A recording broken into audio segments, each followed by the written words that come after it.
रंगिया में तालाब में जहर डालकर लाखों की मछलियां नष्ट। रातों रात उजड़ा मछली व्यवसाय का सपना।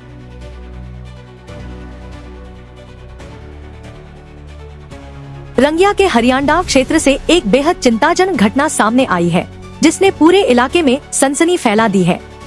बीती रात एक तालाब में जहर डालकर लगभग 2 लाख की मछलियों को मार दिया गया। प्राप्त जानकारी के अनुसार स्थानीय युवक नवजीत दास ने इस तालाब को मंदिर समिति से 3 वर्षों के लिए 3 लाख रुपए में लीज पर लिया था।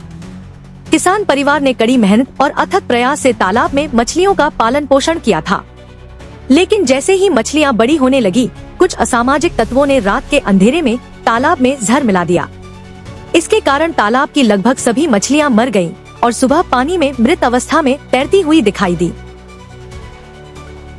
सुबह जब परिवार ने तालाब की यह भयावह स्थिति देखी तो वे दुख और सदमे से टूट गए।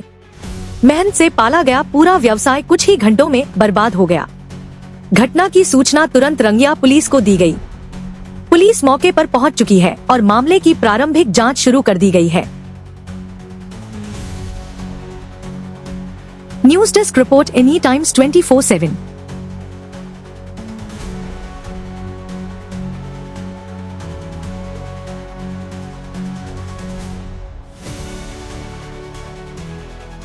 মাছ ৰাতি কোনোবা বিহি দিছে গম নাপাওঁ না, পুৱাই গম পালো গাখীৰ ভৰাই আছে ল'ৰাই, তাৰে পিছত কোনোবা খবৰ দিছে নেকি, তাৰে পিছত গম পোৱা নাই। আমি মন্দিৰত ছাতি দি আহি যাওঁ যে আনতে কোনো যোৱাই নাই। তাৰপৰা মই আহিলে আহো যে পুখুৰী বগা আছে, ইমান কষ্ট কৰি খাওঁ ছাৰ। সেইদিনৰ পৰা এতিয়াকে গেলি 15 বছৰ বয়সত বিয়া হৈ পেলাই ইমান কষ্ট কৰি গৃহস্থলী পাতিছিলো।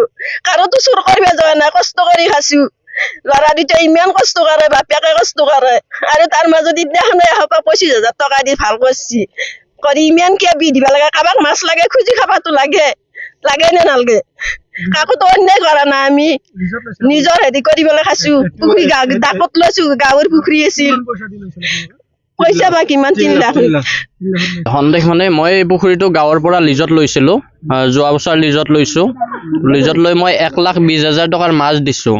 আধাৰ দিছোঁ আপোনাৰ 70,000 টকা। কিন্তু কোনোবা দুৰ্বৃত্তই যোৱা ৰাতি বিষ দিছে। বিষ দিয়াৰ ফলত গোটেই মাছখিনি মৰি গৈছে। গম পোৱা নাছিলোঁ, যিহেতু মোৰ ডায়েৰী ফাৰ্ম এখন আছে, মই তাত ব্যস্ত থাকোঁ ৰাতিপুৱাৰ ভাগত। কিন্তু মোক ওচৰৰ ছাৰ এজনে ফোন কৰি জনোৱাত মই আহিলোঁ।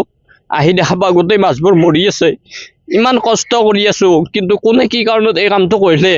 আমাৰ প্ৰশাসনৰ মহোদয়সকল আছে, তেখেতসকলক মই বিনম্ৰভাৱে অনুৰোধ জনাইছোঁ, ইয়াৰ উচিত তদন্ত হ'ব লাগে আৰু দোষীয়ে যাতে মানে উচিত শাস্তি পায়, এইখিনি মোৰ ক'ব লগা। এইটো কোনোবাই শত্ৰুতা হিচাপতে কৰিছে, মোৰ লগত ব্যক্তিগত শত্ৰুতা আছে, তেখেতসকলে কৰিলে হ'ল। কিন্তু এই পুখুৰীটো মই ৰাখিছোঁ হয়, কিন্তু মই ৰখাৰ বিনিময়ত এখন ৰাইজৰ মানে এটা লাভ হৈ আছে। এই মন্দিৰৰ নামত 3 লাখ টকা পায় 3 বছৰত। কিন্তু ইয়াত ব্যক্তিগত মোৰ অকলে লাভ হোৱা নাই, ৰাইজৰো লাভ হৈছে, যিহেতু পইচাটো মানে মন্দিৰত যায়। কিন্তু ব্যক্তিগত শত্ৰুৰ কাৰণে তেখেতসকলে ৰাইজৰো ক্ষতি কৰিলে আৰু মোৰ যথেষ্ট ক্ষতি হ'ল। এতিয়া 3 লাখ টকাৰ মই 1.5 লাখ টকা গাঁৱত এডভান্স দিছোঁ আৰু 1.5 লাখ টকা মই নেক্সট লাষ্ট ছিজনত দিয়া কথা আছিলে। কিন্তু আৰু তাৰপিছত তাৰোপৰি মই 1,20,000 টকাৰ মাছ দিছোঁ। 70,000 টকা মোৰ আধাৰত গৈছে আৰু মেটেকা পৰি আছিল। 25,000 টকা দি পেলাই মই মেটেকা চাফ কৰি এই বাঁহ কিনি ইয়াতে খাই দিছোঁ।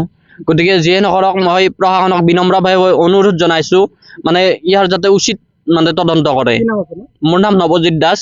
মোৰ ভাইটি আৰু দেউতা মিলি আমি এনেকৈ চলি আছোঁ। মোৰ ডায়েৰী ফাৰ্মো আছে, কিন্তু মোৰ লগত ইমান শত্ৰুতা কৰিব নালাগিছিল।